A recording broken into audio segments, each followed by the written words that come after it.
jogadores motivados o tempo todo. O Lincoln é muito cedo para projetar alguma coisa para ele já no time titulado? Não. O Pesolano, os caras chegam, no jogo seguinte eles já estão entrando. Gasolina foi assim. Não, tô falando para já projetá-lo no time titular? Ah, não, time titular não. Acho que tem um processo. Por mais que o Pesolano, o jogador chegue e já entre, já jogue, mas... Acho que existe hierarquia. Eu acho que existe respeito. Acho que existe respeito. O Lincoln, eu não entendo como um jogador de um tamanho para chegar, pegar, tirar o Luvanor, tirar o Edu e já ser o titular. Dependendo do jogador, e eu acho que nesse momento no Cruzeiro não tem essa peça, aquele jogador que chega, pega a camisa de titular e joga. O Lincoln, ele tem potencial para isso. Mas ele vai ter que mostrar entrando num segundo tempo, num jogo que alguém tiver suspenso. E se ele jogar bem, naturalmente ele vai ser titular. Ele não é o jogador que ainda tem um tamanho de chegar no Cruzeiro e falar... Luvanor, Edu, Banquinho, que eu cheguei, eu sou o titular. Eu entendo que não, mas eu já acho que quando tiver apto, já tá no banco, no decorrer da partida, o Pesolano usa. Hoje a gente estava conversando, Ale, com uma pessoa, você sabe muito bem, obviamente que eu não vou citar quem é aqui, dizendo que tem jogador que às vezes se incomoda com as cobranças, e são cobranças muito pesadas do Pesolano. Mas o resultado tá aí, né? O cara acaba, o atleta que reclama dessa pegada, da cobrança do Pesolano, cobrança de intensidade, cobrança de entrega, a organização, a obediência tática, que é necessário que tenha o mesmo, porque ele é muito duro na cobrança, um ou outro não pode não gostar.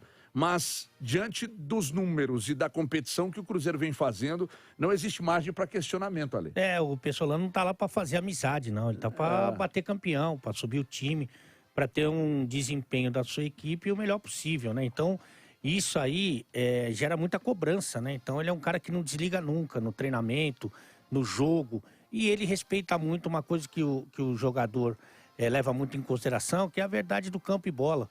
Então, quem não estiver correndo, quem não estiver cumprindo as obrigações táticas, quem não estiver bem tecnicamente, vai para o banco, né? E isso incomoda, tira o jogador da zona de conforto, né? Então, isso, às vezes, dá um impacto no grupo. Mas no Cruzeiro todo mundo respeita demais o trabalho, a honestidade, a competência do treinador do Pesolano. E eu acho que esse é um dos motivos que os jogadores querem continuar jogando pelo Cruzeiro no ano que vem. Por mais, às vezes tem o Eduardo Panzi é jogador do Pesolano. O cara é chato pra caramba, cobra o dia inteiro. Cara, mas o desempenho em campo, o resultado na tabela e o que estão falando do time do Cruzeiro, quando falam do Cruzeiro, estão falando do Luvanor, estão falando do Edu, estão falando do Edu Panzi, que é o lateral lá. Estão falando bem, cara. O cara é chato, mas olha como é que estão falando bem da gente, olha como é que eu tô me promovendo. O cara não tem argumento, ele vai falar, ele é chato, mas o cara é bom mesmo, então vamos seguir fazendo. Tá muito assim. Claro, né? Tá muito claro, não é só olhar pra tabela, não. Olhar pro time jogando e tal. Não é só isso, não. É muito seguro. E outra coisa, além disso, você olha pra tabela, além disso, você nota que o jogador que tá insatisfeito, e todo clube tem, tá? Não é só no Cruzeiro, não, todo clube tem jogador que às vezes está no banco e tá insatisfeito, às vezes não gosta da postura do treinador que cobra muito e tal, mas você não consegue achar nenhum fio para você puxar e desconstruir o que tá sendo apresentado, porque o trabalho dele é muito bom, o time vem rendendo, a diretoria cumprindo com as suas obrigações. Você vai reclamar de quê? Para quem exatamente? E o Marcelo Cabo foi o último, né, que enfrentou o Pesolano, não foi o primeiro que foi para coletiva elogiar o trabalho dele, não. Exatamente.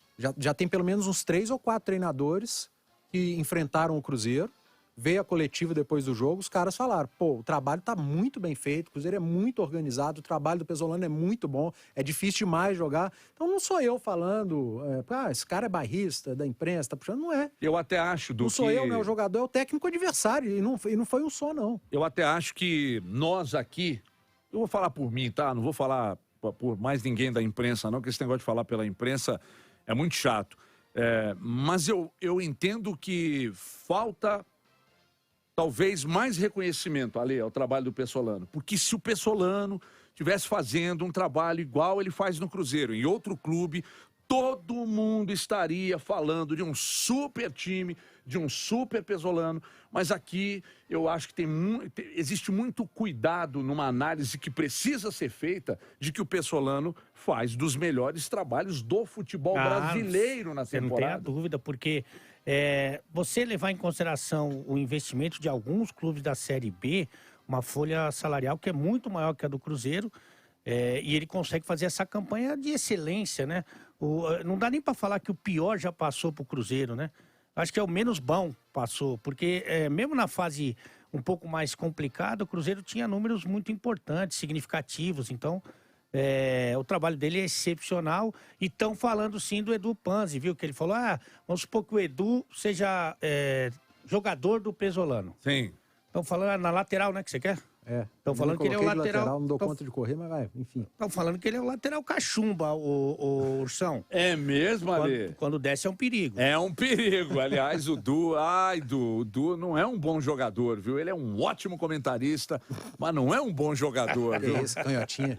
Canhotinha. Venenosa. Abraço, Simões.